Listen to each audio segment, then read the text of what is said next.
to more wrath, for now the thought both of lost happiness and lasting pain torments him.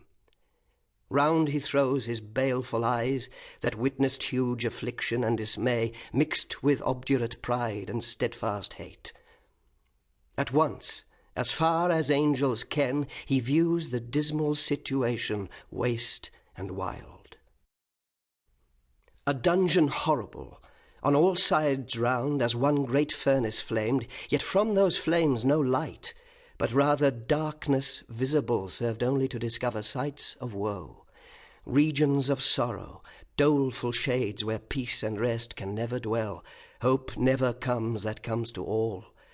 But torture without end still urges, and a fiery deluge fed with ever-burning sulphur unconsumed. Such place eternal justice had prepared for those rebellious, here their prison ordained in utter darkness, and their portion set as far removed from God and light of heaven as from the centre thrice to the utmost pole. Oh, how unlike the place from whence they fell! There the companions of his fall, o'erwhelmed with floods and whirlwinds of tempestuous fire, he soon discerns, and weltering by his side one next himself in power and next in crime, long after known in Palestine and named Beelzebub, to whom the arch-enemy, and thence in heaven called Satan, with bold words breaking the horrid silence, thus began: "If thou beest, he, but oh, how fallen, how changed from him who in the happy realms of light, clothed with transcendent brightness, didst outshine myriads though bright. If he, whom mutual league, united thoughts and counsels, equal hope and hazard in the glorious enterprise, joined with me once, now misery hath joined in equal ruin. Into what pit thou seest from what height fallen, so much the stronger proved he with his thunder.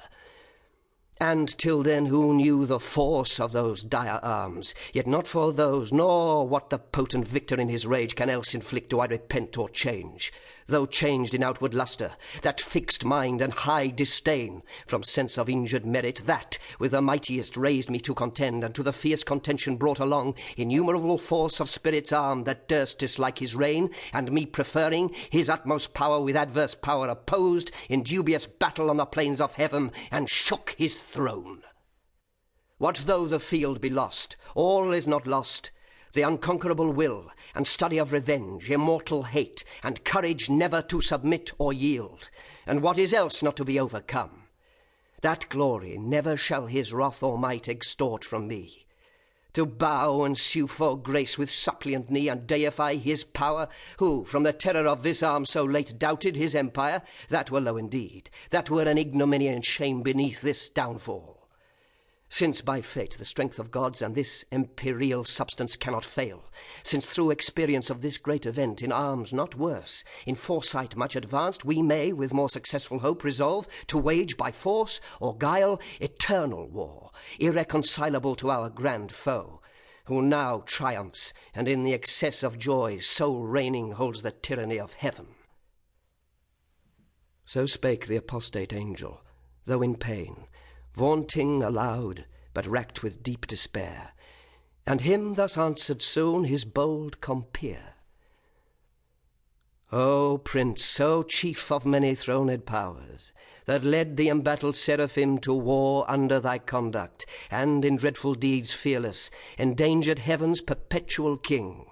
and put to proof his high supremacy, whether upheld by strength, or chance, or fate, too well I see and rue the dire event, that with sad overthrow and foul defeat hath lost us heaven, and all this mighty host in horrible destruction laid thus low. As far as gods and heavenly essences can perish, for the mind and spirit remains invincible, and vigour soon returns, though all our glory extinct and happy state here swallowed up in endless misery. But what if he, our conqueror, whom I now of force believe almighty, since no less than such could have o'erpowered such force as ours, have left us this our spirit and strength entire, strongly to suffer and support our pains, that we may so suffice his vengeful ire, or do him mightier service as his thralls by right of war, whate'er his business be, here in the heart of hell to work in fire, or do his errands in the gloomy deep?